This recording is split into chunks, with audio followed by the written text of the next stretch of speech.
Apache tears essentially are a phenomenon made really it takes a very specific way of formation.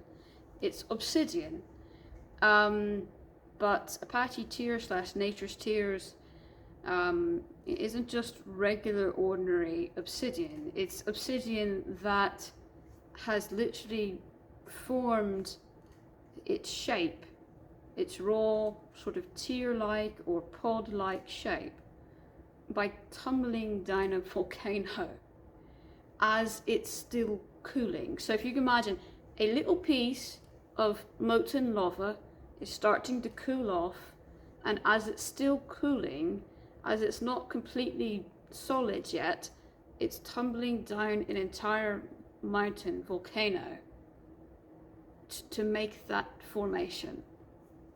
This is an Apache tear, otherwise known as nature's tears. In order for this to form actually at all, there has to be an element of both fire and ice. And by that I mean, of course, volcanic lava cooling at such a rate, so fast, from the freezing temperatures that surround the volcano. These do not form really unless the atmosphere, the climate is cold enough, typically. It's a dark energy stone, meaning light versus dark, never good or bad, just literal. Like, light would be sun, day, summer energy, dark would be night, moon, winter energy. And actually, Apache tears actually hits home closer than a lot of the other stones that I talked about in the past. Even as a child, and I didn't know why at the time, I've always had a gravitation towards volcanic stones, especially something like this. And I think it was because I didn't realise just how kindred in spirit I am to them. And I mean that more literally than you might think. I spent some time with the Crow clan, or a Crow clan. I'm not exactly sure which tribe they belong to because I was 4 or 5 and I don't remember that name of the tribe but a Crow clan in the northwest United States. Spent some time with them when I was really young, and this clan was kind of divided on what they believed in terms of they're one of the few clans that still believed in the ancient tangible physical magic, but some believed it to be either good or neutral, while others almost saw it as an omen, or at least bad luck. I was told something once involving these Apache tears that really, like I said, hit home. And I think instead of just blurting out what Apache tear stands for and it's what it means and what it represents, I'm going to tell it to you like the seer told it to me, because like I said, this is something that is a little too close to my heart just to rattle it off without any, emotion behind it. So I might as well tell you the story.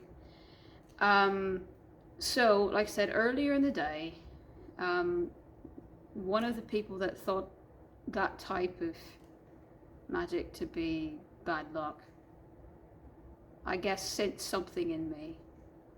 And he said, "I feel sorry for you, Wendigo."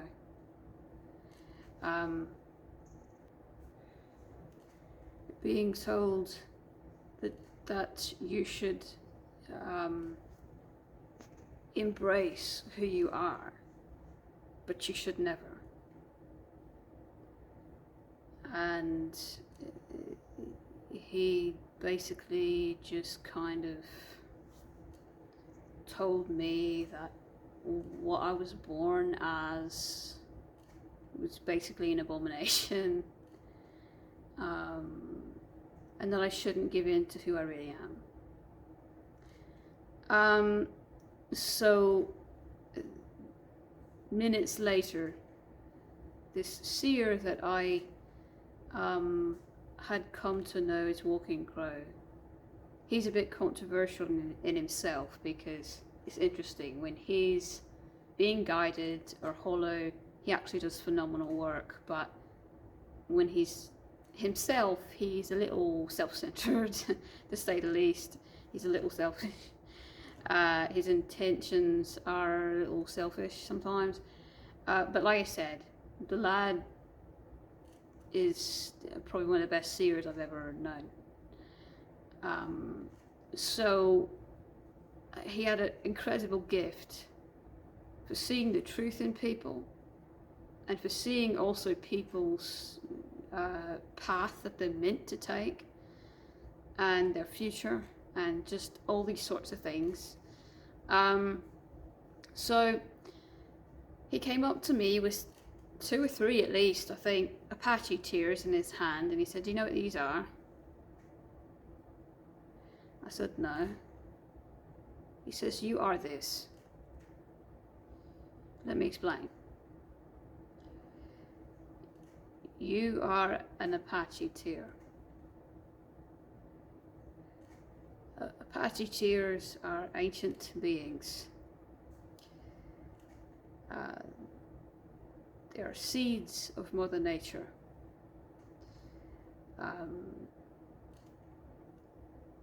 Anytime Mother Earth is immensely wounded and broken and pained, she cries these tears of sorrow and rage. These tears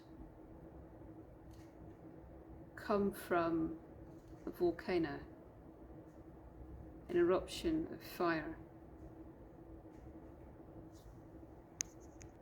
And as they travel all the way down the mountain, they turn into seeds. At the base of the mountain, the seeds are then planted among ash and stone. When they sprout, they become protectors of sacred land, protectors of Mother Earth.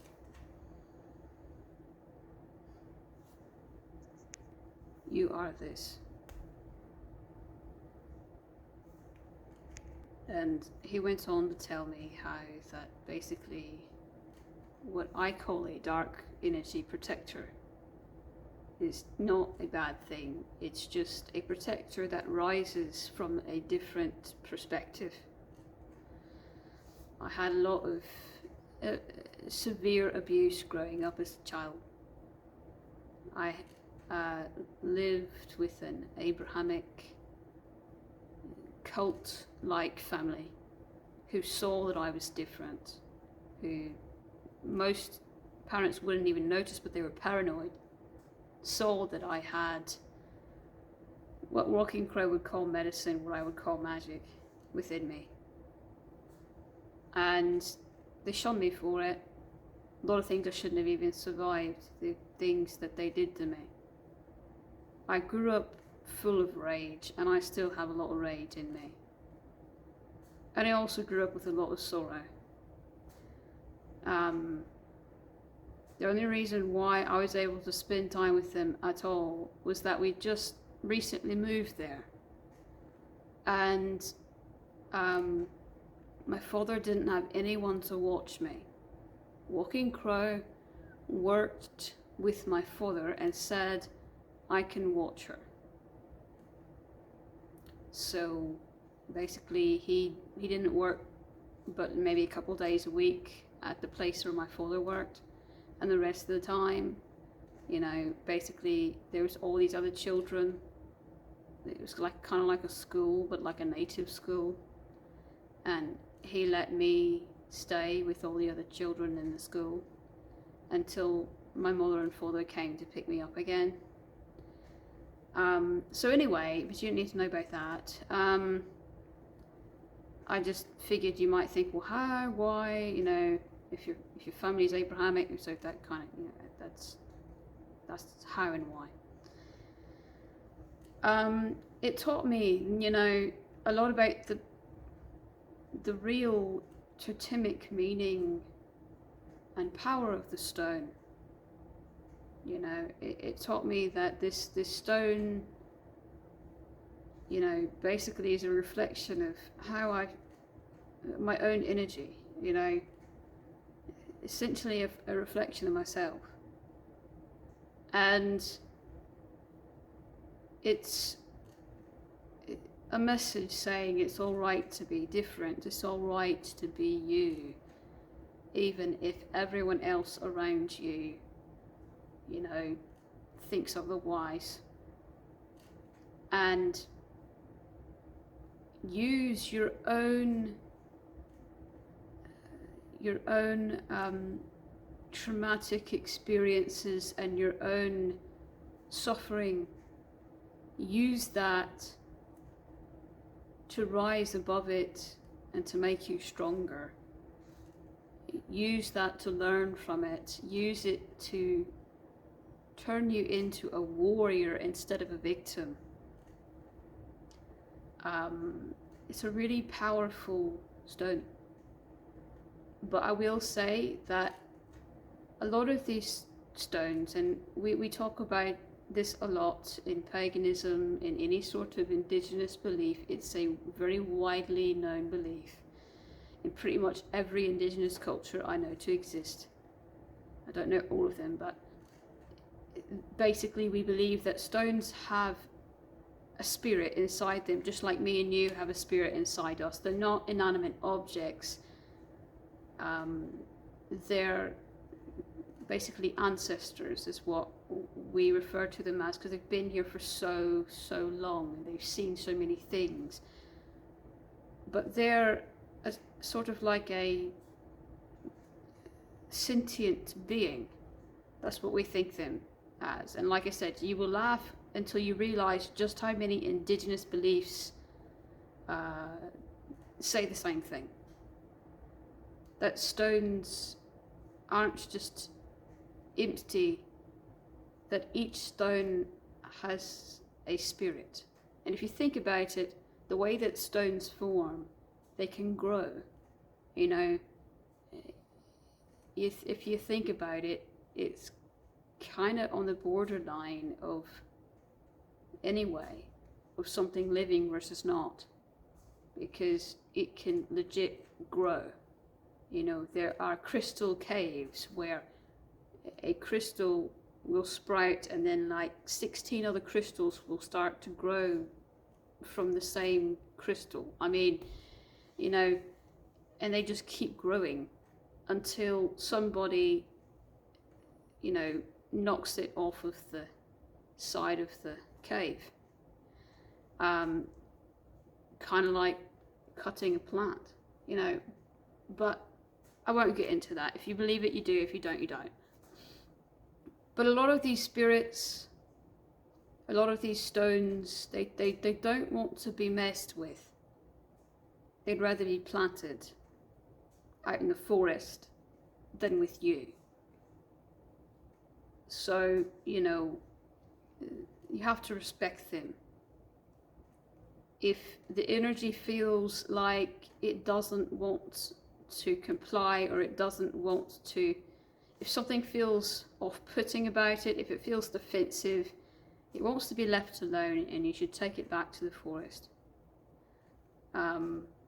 So, it's one of those stones that, some stones like rose quartz, relatively easy to work with. Most really don't put up much of a deterrence or anything, but with these with nature's tears, they've got a lot of wrath to the people who forcibly use them, and basically it's going to turn into a hex or a curse had you use it in a way when it doesn't want to be used. you're going to get a lot of bad luck to follow if you just pick one up randomly and decide to use it for whatever purposes you want. It decides whether or not it wants to call out to you. So it looks for you, you don't look for it, basically. Or at least it decides whether or not it accepts you. And it decides what it wants to be used for. You know, they have very particular minds and particular destinations. Whereas a lot of other stones, like I said, are a lot more easy to just kind of, a lot more open-minded as to what's they'll allow you to use them for. So a quite picky stone, but paired with the right individuals has an immense amount of harmony. So in essence, Apache tears / nature's tears are, as we see it, the tears of Mother Earth or Mother Nature. But these tears aren't just tears, they're seeds. And these seeds turn into protectors when they sprout, basically. If you can look at it that way. That is, in essence, what they stand for, the meaning behind it. Like I said, I don't want to stray away from what Walking Crow said, because I want to put it the way that he put it. The story that he said is thousands and thousands and thousands of years old. It's a sacred story. And I'd rather say it that way than what I normally do, trying to dissect and analyze. You make it what you wish of it. You know, read in between lines if you want to, or don't. It's up to you. But I don't want to really elaborate further on that, because I think how he said it was perfectly put. So, there you go.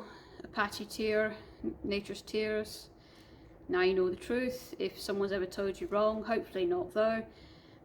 Eventually I will be putting up probably some more different kinds of stones and totems and herbs and things. Like I said, this playlist gets updated a little less frequently just because I don't have the means to do all of these. I'd be sitting here 300 years later with a very long beard and still not be done if I try to do every one of them. So, but yeah,